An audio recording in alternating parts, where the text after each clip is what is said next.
Hello and welcome to this channel final destination UPSC. So final destination हमारी वही है। उसको अचीव करने के लिए हमें क्या करना है, हमें पैसेजेस सॉल्व करने पड़ेंगे, राइट? क्योंकि सी सेट आजकल बहुत टफ आ रहा है। सो करना तो पड़ेगा ही। एंड साथ में जीएस तो निकालना ही है, वो तो सबको ही पड़ता है। हम यहाँ पे सी सेट करें, कुछ टाइम में हम जीएस के भी कुछ चीज़ें देखना चालू करेंगे, बट अभी के लिए ये करते हैं। ओके। सो इस पैसेज के अंदर दो क्वेश्चन हम देखेंगे। Let's start. By the time children reach class 8, the bulk of them tend to be in the age range of 13 to 15 years. Okay, कोई दिक्कत नहीं. But in our country, about a quarter, मतलब 25% of all children in class 8 struggle with reading simple texts. ये तो सही है. Okay. And more than half are still unable to do basic arithmetic operations like division. लगभग 50% ऐसे हैं, तो है ऐसा, काफ़ी दिक्कत है. Every year about 25 million मतलब 2.5 crore. Okay, 25 million young boys and girls from elementary school move into the life that lies for them beyond compulsory schooling. Okay, so जब आगे बढ़ते हैं तो काफ़ी आगे जाना होता है, जो कि उनकी जो कंपलसरी स्कूलिंग होती है, छोटे छोटे डिवीज़न नहीं कर पा रहे, वहाँ पे काफ़ी ज़्यादा उन्हें नीड होती है आगे जाके. Okay, so they cannot enter the workforce at least in the organized sector till they are 18. Okay, then for many families, these children are the first from their families ever to get this far in school. और बहुत सारी families होती हैं इनके लिए ये बच्चे पहले होते हैं. ओके, पहला कोई ऐसा बच्चा है जो इतना आगे जाके पढ़ रहा है. ये रूरल एरिया पे काफ़ी ज़्यादा बात हो रही है यहाँ पे. Okay, so parents and children expect that such graduates from school. Graduate का मतलब ये मत समझना आप कि वो अपने कॉलेज, डिग्री कॉलेज में गए हो वहाँ से ग्रेजुएट हुए.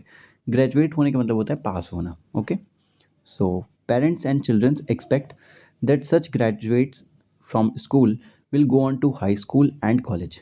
इसीलिए यहाँ पे इन्वर्टेड कॉमास में दिया था. ओके, सो ये आगे जाके हाई स्कूल में जाएंगे एंड कॉलेज में जाएंगे. Hardly anyone wants to go back to agriculture, और रेयरली ही कोई ऐसा है जो एग्रीकल्चर में जाना चाहता है.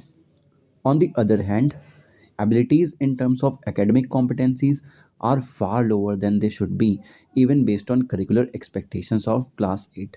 बट उनके पास जो एबिलिटीज़ हैं वो बहुत कम है. ओके, जितनी होनी चाहिए उससे काफ़ी लेस. सिंपल सी यही बात हुई है. काफ़ी ये दिक्कत की बात है इंडिया के लिए.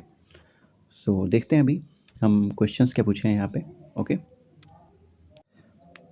फर्स्ट क्वेश्चन जो इस पैसेज का है वो ये है. Based on the above passage जो हमने पढ़ा, the following assumptions have been made. First है, for effective school education. Effective school education हो पाए उसके लिए parents have greater role than the governments. देखिए, स्कूल एजुकेशन के लिए तो गवर्नमेंट का रोल ज़्यादा होगा, ना कि पेरेंट्स का. क्योंकि पढ़ाना किसको है? टीचर्स को. टीचर्स कौन लाएगा? गवर्नमेंट रिक्रूट करेगी. ओके, कैसे करते हो बात अलग है, बट जैसे भी करेंगे वही करेंगे. तो यहाँ पे पेरेंट्स का गवर्नमेंट के मुकाबले रोल कम होता है, तो गलत होगा.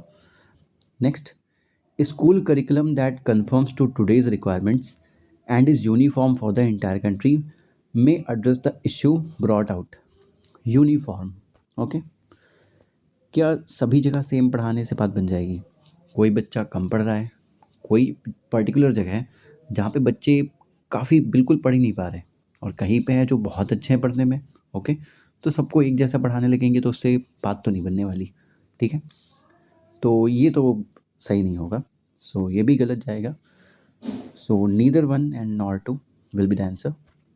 नेक्स्ट क्वेश्चन देखते हैं. क्वेश्चन नंबर 22 यहाँ पे है. Which one of the following statements best reflects the central idea conveyed by the passage.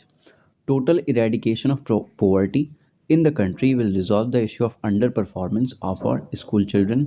Mid day meal वगैरह स्कीम वगैरह चलाई जा रही है, और टोटल इरेडिकेशन बहुत एब्सोल्यूट टर्म है, और पोवर्टी की बात भी नहीं की है.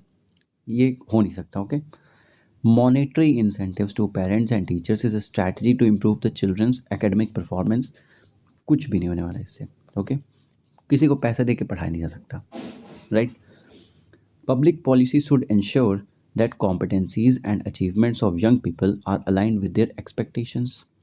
काफ़ी अच्छा स्टेटमेंट है, ऐसा बताया भी है, बट हम हमेशा पूरा क्वेश्चन पढ़ेंगे.